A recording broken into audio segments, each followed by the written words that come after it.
Have you ever walked into a learner-centered classroom? One that was completely owned by students. I remember the first time that I walked into a learner-centered classroom. I walked through the door and I was looking for the teacher. The teacher was nowhere to be found. Instead, what I saw one group of 3 or 4 students. They were working with cardboard and they were building something. A couple were holding it up while another was kind of giving directions.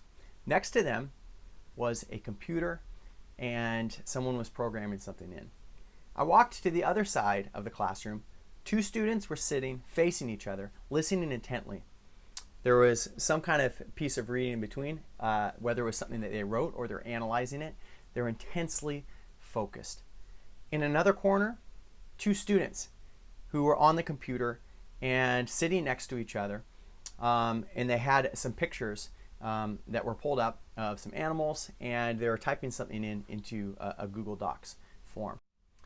Now, looking at this picture, what are some of the things that you notice? I've got a notepad here. I think it's great to take notes and make some associations, because that is going to help some of this stuff stick, because I'm going to be presenting some information here.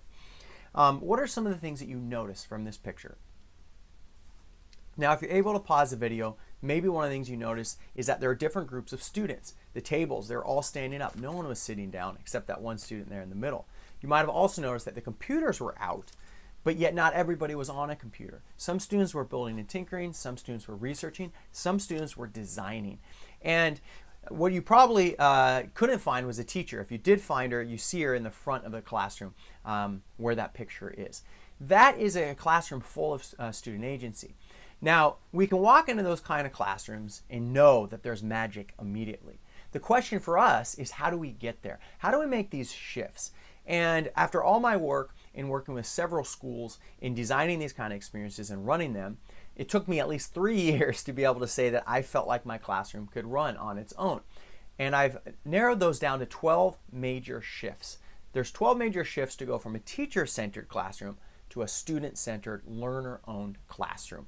And that is something that we're all hoping for. Now, these shifts that I'm going to expose you to, they can happen regardless of if you're at a school, if you're in a homeschool kind of learning program, if you're teaching remotely.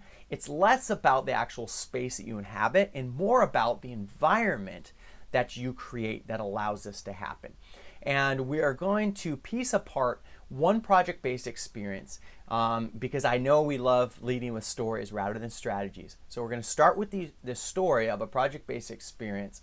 And as I'm sharing that story, we're going to unpack all of the different shifts. So I'm going to see you at my whiteboard for shift number 1 out of these 12 shifts that you're seeing right now appear across the screen.